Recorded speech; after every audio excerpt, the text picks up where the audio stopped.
Pater Toni Brinjevc, srečala sva se na Ptujski gori, kjer se nahaja pomembno romarsko središče in bazilika Marije Zavetnice. Pozdravljeni. Lep pozdrav tudi vam in vsem poslušalcem seveda. Bazilika Marije Zavetnice velja za enega vrhov poznogotskega slovarstva pri nas. Slovenija sicer kar izstopa po številu cerkva posvečenih Mariji, če se ne motim. Res je, ogromno Marijinih svetišč in Marijinih cerkva. Res pa je, da velja Ptujska gora kot en tak biser te mehke oziroma pozne gotike. To pa drži. Frances Telej je nekoč zapisal, da so Haloze eden najbolj posebnih delov naše domovine. Po svoje tako čuden, a hkrati čudovit svet, piše, med griče se zajeda mreža dolin, ki so nekam neprijazne, senčne in vlažne, zato pa človeka tam bolj mikajo pogledi od tod na vrhove, ki se kopljajo v soncu. In res, če je le sreča z vremenom, nas tukaj na Ptujski gori namreč pričaka res čudovita panorama. Kamniške Alpe, Dravsko polje, Pohorje, Slovenske gorice, Maribor, bližnji Ptuj, pa tudi več cerkva se vidi. Ja, res je.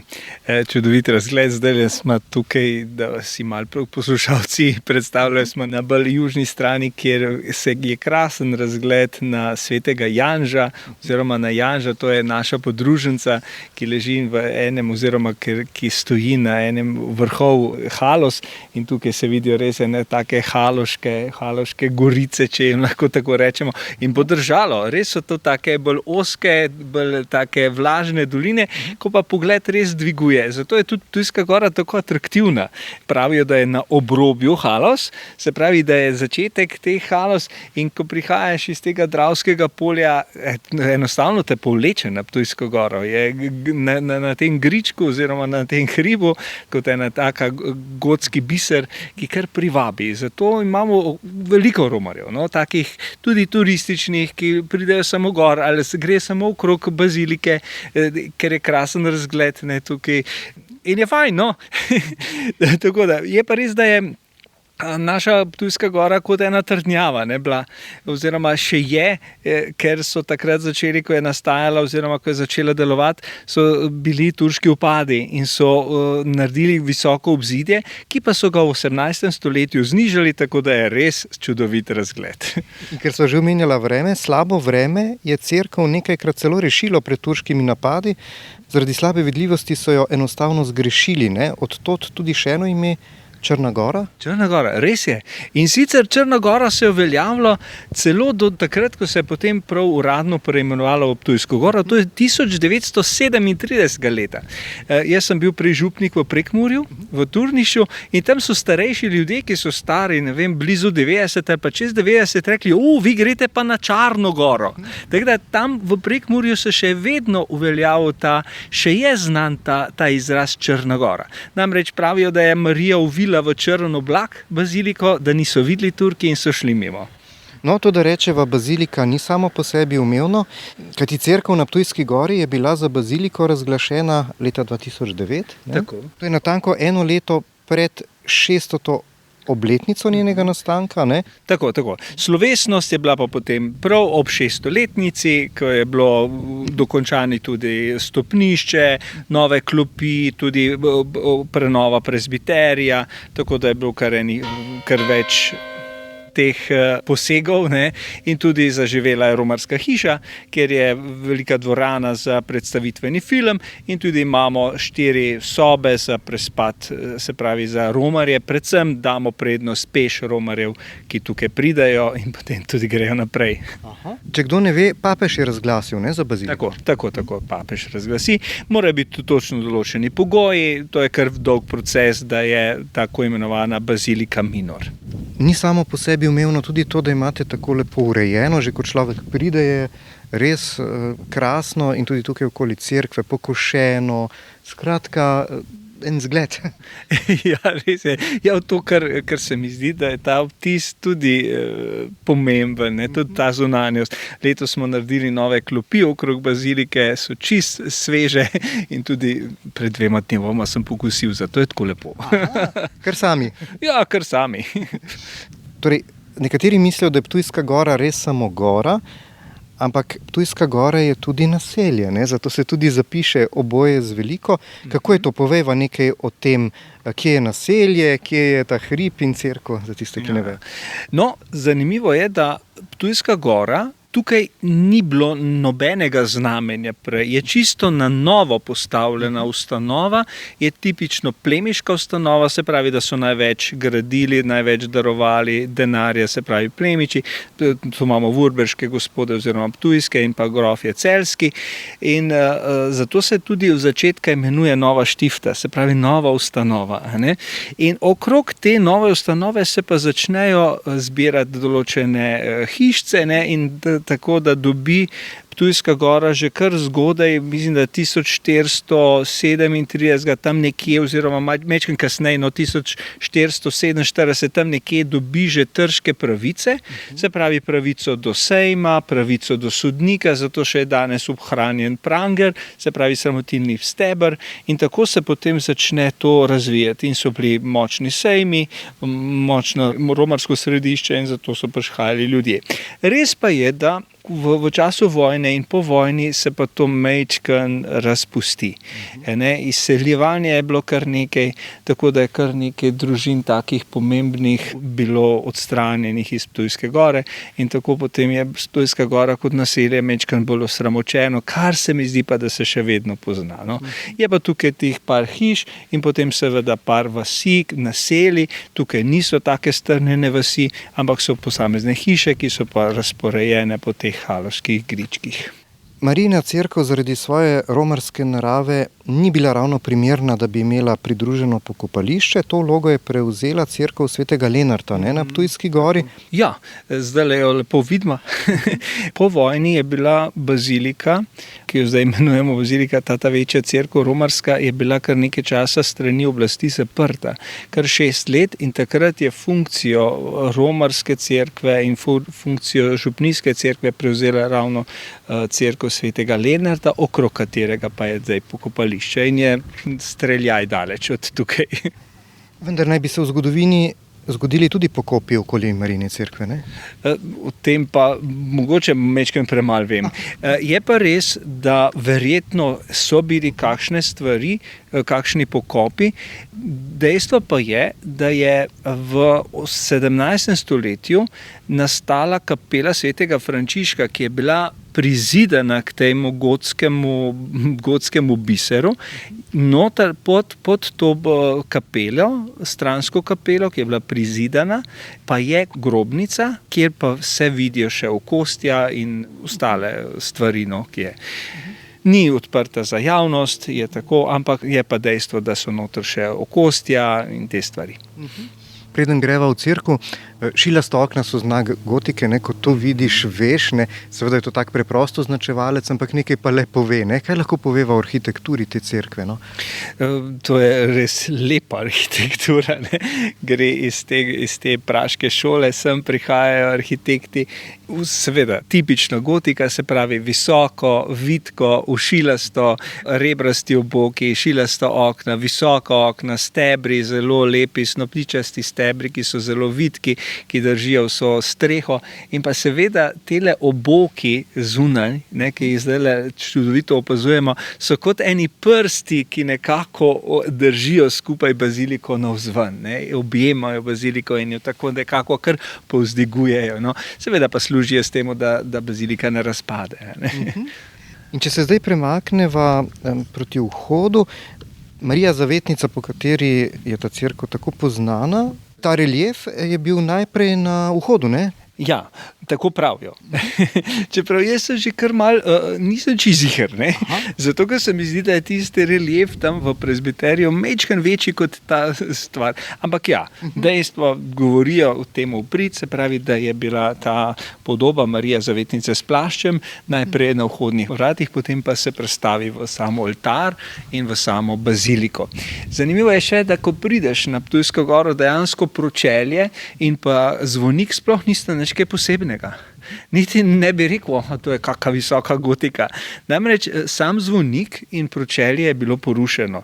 Verjetno nekateri pravijo, neke slike obstanejo, da je to bila zaradi strele, ampak po vsej verjetnosti zaradi statike je bilo porušeno tudi pročelje skupaj z zvonikom. In to je zelo škoda, obstaja neka rekonstrukcija umetnostnih zgodovinar, čudovita stvar. In je res prav škoda, da ni več tega. Ne?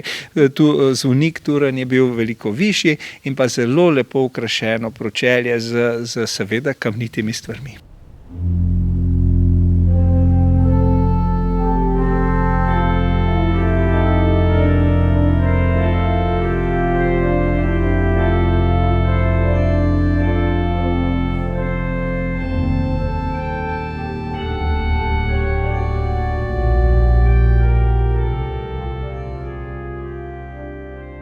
Ko človek stopi v baziliko na Ptujski gori, ga najprej prečaka tako, da je nalopane. In včasih so res znali zgraditi cerkve. Se pravi, ko človek, da ne padeš kar direkt v to veliko dvorano, če je tako lahko rečem, v ta velik liturgičen prostor, ampak da se malo ustaviš. Ne, zato so tukaj stebri, zato je tu kot ena taka predprostor, da človek odloži, ne vem, dežnik, in odloži tudi tiste skrbi, ki nekako ne spadajo v ta sakralni prostor. No, tukaj na začetku bi najprej izpostavil, da je ta bazilika zgrajena z kamna in da so to klesali kamen, te kamnoseki, ki so se podpisovali. Zato že kar tukaj vidimo kamnoseška znamenja, ki so zdaj preko umetnostnih zgodovinarjev in teh, ki so pač obnavljali, lepo zaznačena z rdečo, da si ja vidijo.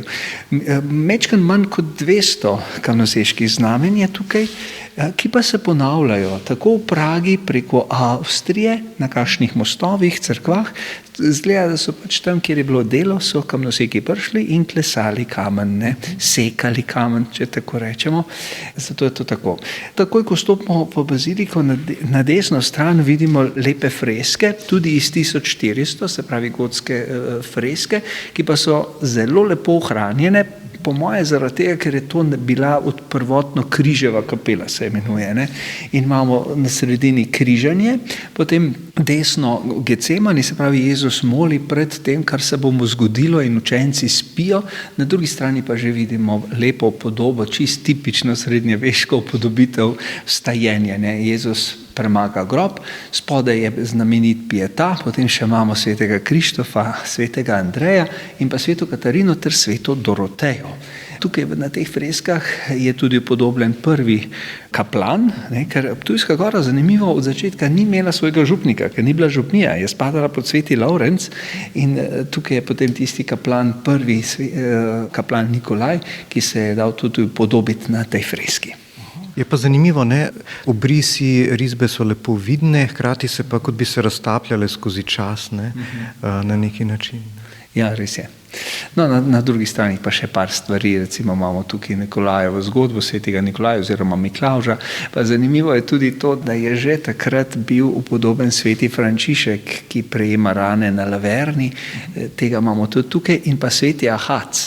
Ahac je manj poznan svetnik, ne, je pa bil zavetnik proti turškim upadom, zato tukaj zelo na mestu.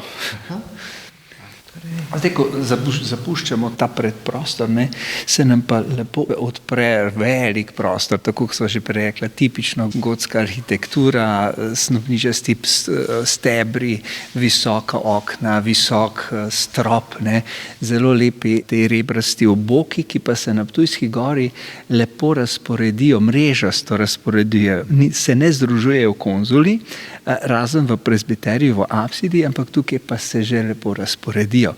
In seveda pompozna velika gotska okna in pa seveda najprej bi se ustavila pri kiparstvu. Namreč, zakaj pravimo, da je Ptujska gora biser gotike? Zaradi arhitekture, kiparstva in pa slikarstva. Ne. Zdaj prvi nas kot gotski biser pozdravi sveti Jakob, ne, sveti Jakob, ki pri nas nima roke, ker so bili turški upadi, je taka tipičen predstavnik tako imenovane mehke gotike, visoke gotike nekateri imenujejo, ko že gotika majčkeno pojenjuje oziroma doseže svoj vrh.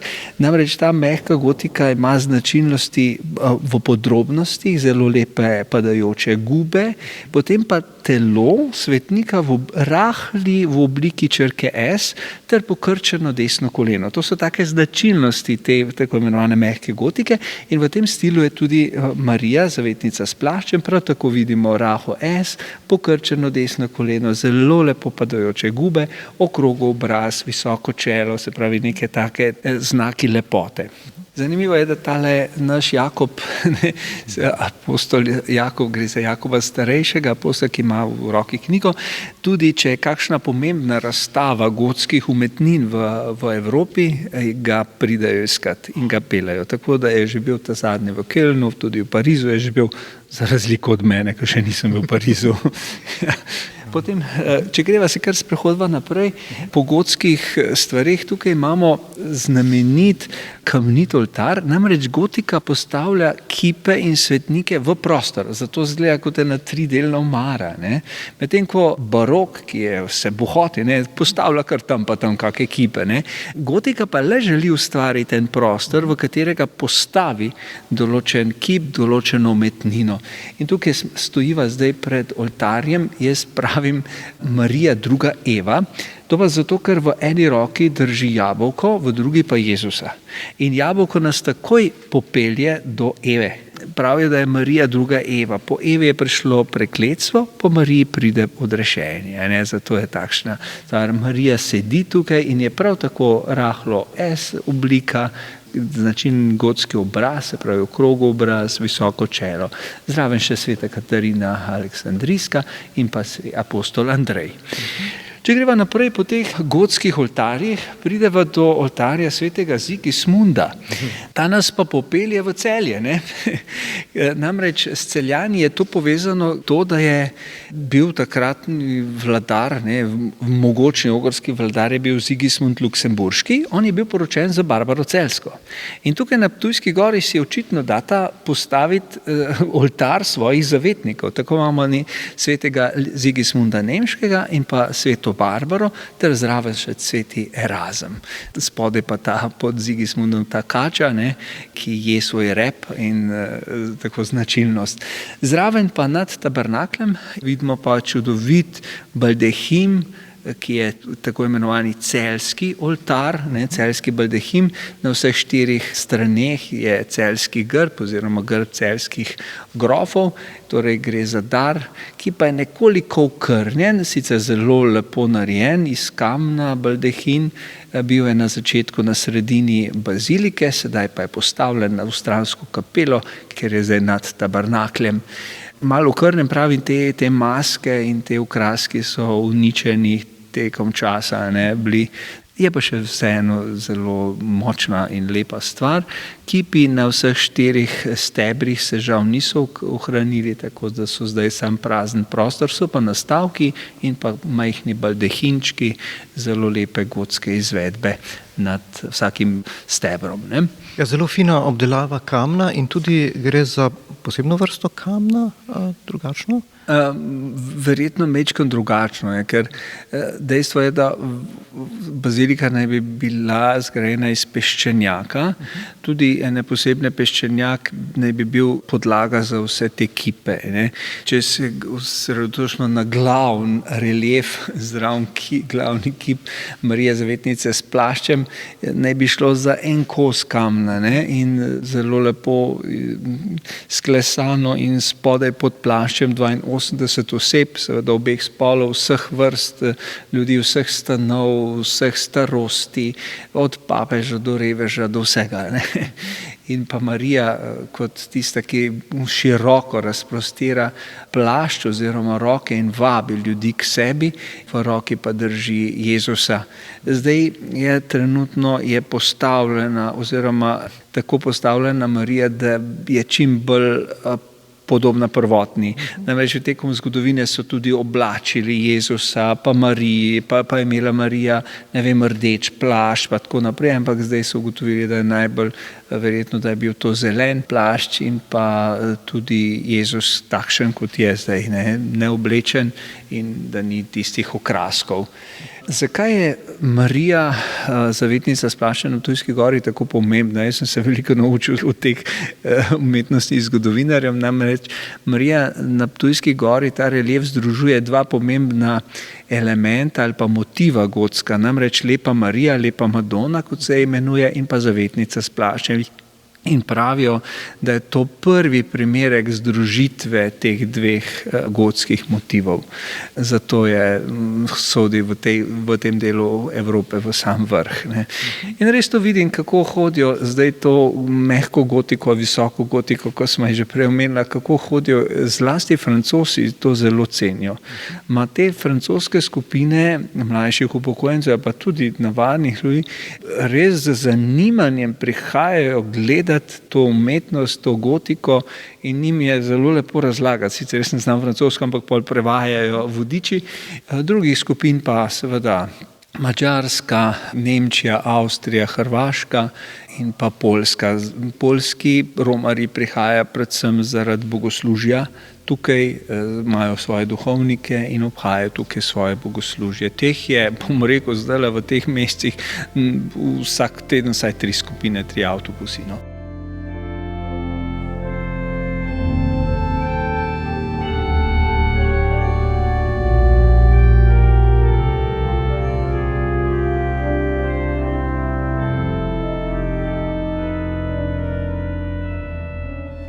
Verjetno je res nekaj posebnega, če pridejo ljudje, ki bolj specifično tudi poznajo zgodovino, ki, kot pravite, tudi ločijo različne vrste gotike in tako dalje, ne? Absolutno, in jaz z veseljem to prisluhnem. To, ko pridejo študenti, ko profesori razlagajo, to je nekaj neverjetnega. Ne?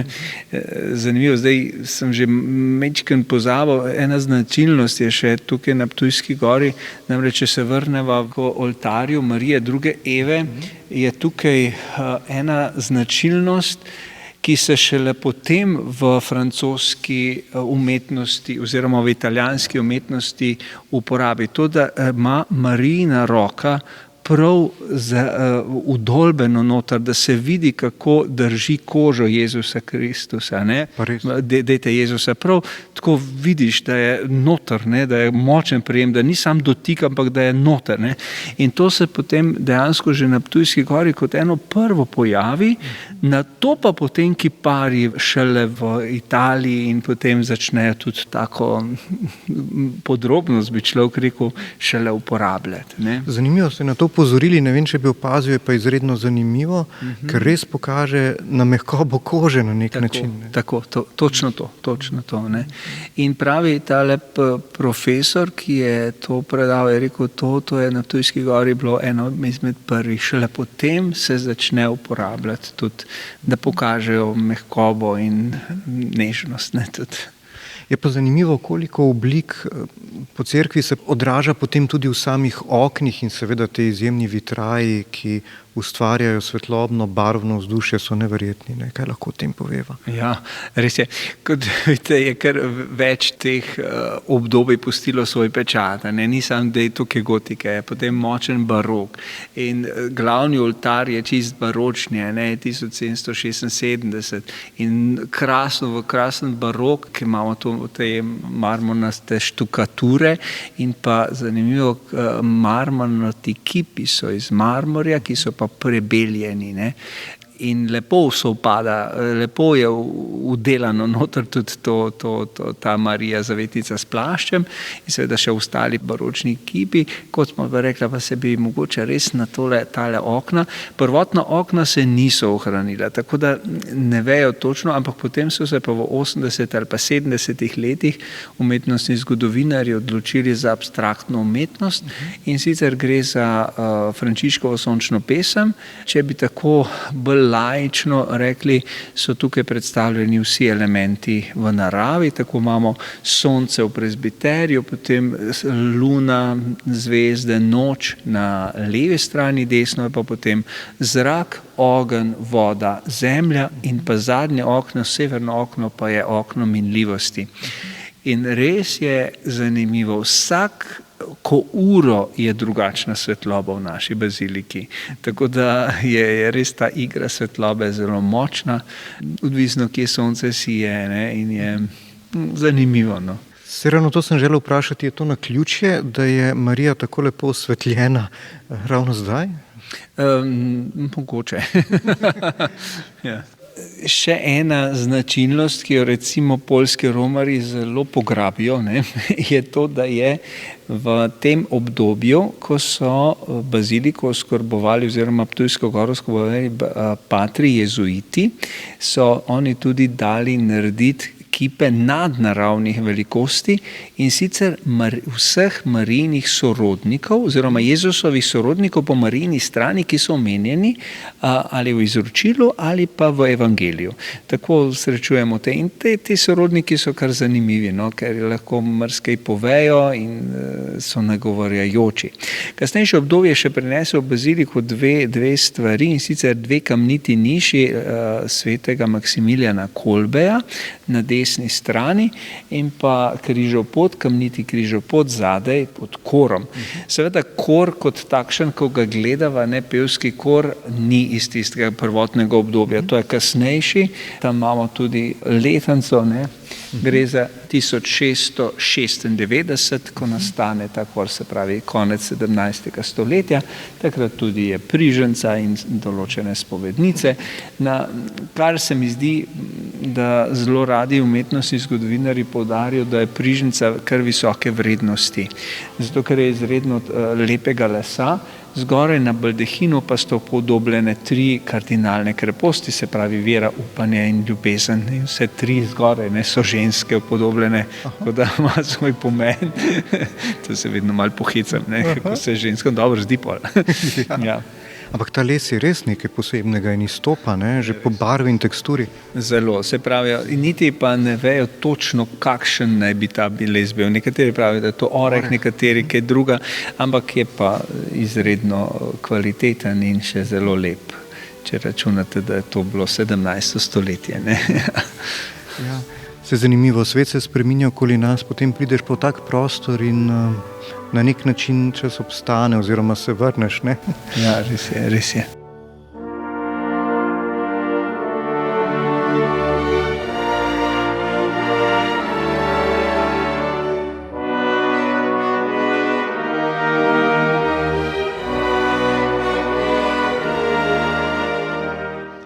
Pater Toni Brinjevc, povejte nam kaj o romanju kot pojavu, kako se je spreminjalo v času in kakšne običaje vse so ali še imajo romarji?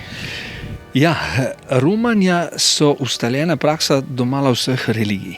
In se mi zdi, da ta romanja so od vsega začetka, že Abraham je v stari zavezi Romov, ne? In se mi zdi, da romanja so vedno še bolj aktualna, ne? Ljudje radi romajo, če pogledamo sam Camino, ne? Ta Jakobovo pot, koliko ljudi vsako leto obišče. Ker romanje pomeni ne samo pot od točke A do točke B, ampak pomeni pot tudi k sebi, v sebe. In tudi sebe spreminjati pomeni romanje. Ne? Ti greš, malo zapustiš ustaljene in se napotiš tudi do sebe, spoznavaš sebe, kdo si, kaj si in narediš kak sklep in tako naprej. Tako da se mi zdi ta vidik romanja mogoče zelo pomemben in se zelo aktualen za današnji čas. Mogoče komu zveni arhaično, pa sploh ne, kot pravite, aktualno. Ja, aktualno. Ne, treba je priti, mi lahko gremo, ne, ampak greš od doma, ampak lahko pa greš tudi v sebe, ne, tudi k sebi. Ker če si ti na poti, ti hodiš, misli tečejo. In najbolj sebe spoznavaš, kakšne so tvoje reakcije, ko si žejen, ko ti je vse naveličeno, ko si utrujen, ne? Takrat človek najbolj je v stiku. Sploh pa ta fizična utrujenost, ne? Fizična utrujenost te najbolj, bom rekel, pripne na to, kdo ti si, ker začutiš svoje noge, svoje uno. Se pravi, da je ta vidik kar močen. Ne? Ja. Drugače pa romanja, veste, res pa je, da obstajajo določeni kraji in določene, bom rekel, strukture, ki pa omogočajo človeku da doživi nekaj. V končni fazi romamo zato, da pridemo v stik s seboj, z višjim ali z Bogom. Obstajajo, kot že rečeno, določeni kraji, ki to bolj omogočajo.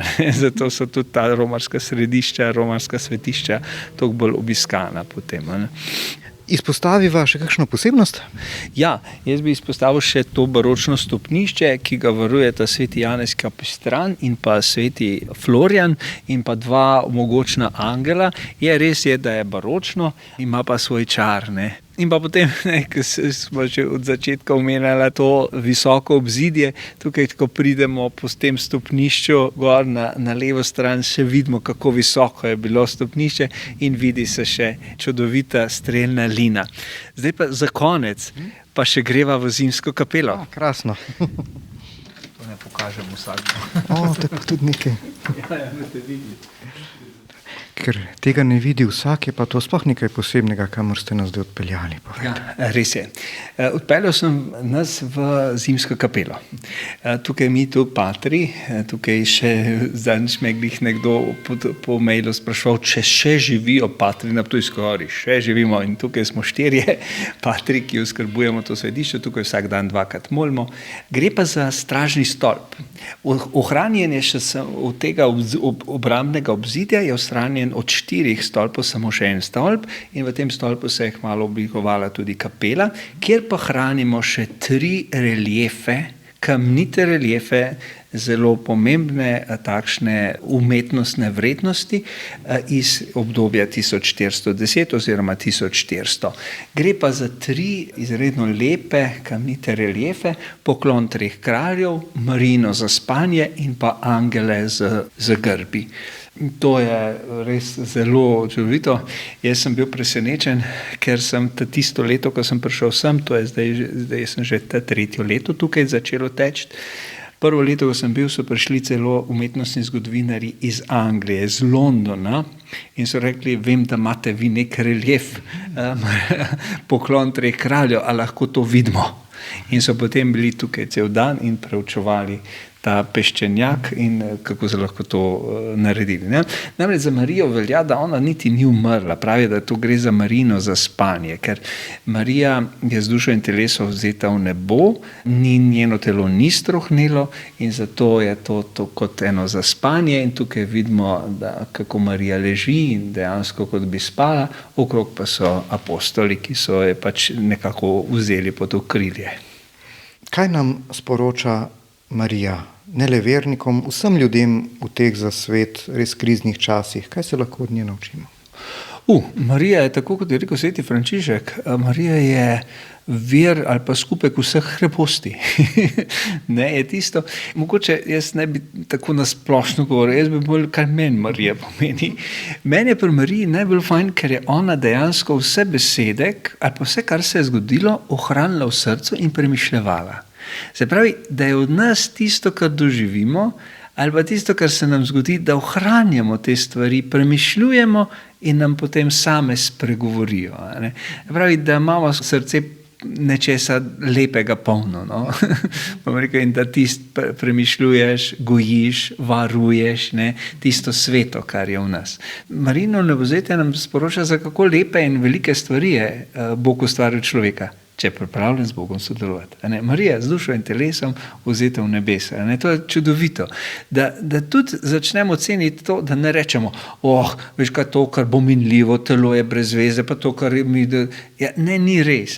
Marija z dušo in telesom in vse, kar smo doživeli na zemlji, vse te lepe izkušnje, tudi mi preko telesa prehajamo, ljubimo, se imamo radi, delamo dobra dela. Vse to bo nekoč šlo z nami, kar smo izkušali prihajali preko telesa z nami v nebeško kraljestvo. Ja. Malo bolj duhovno, no.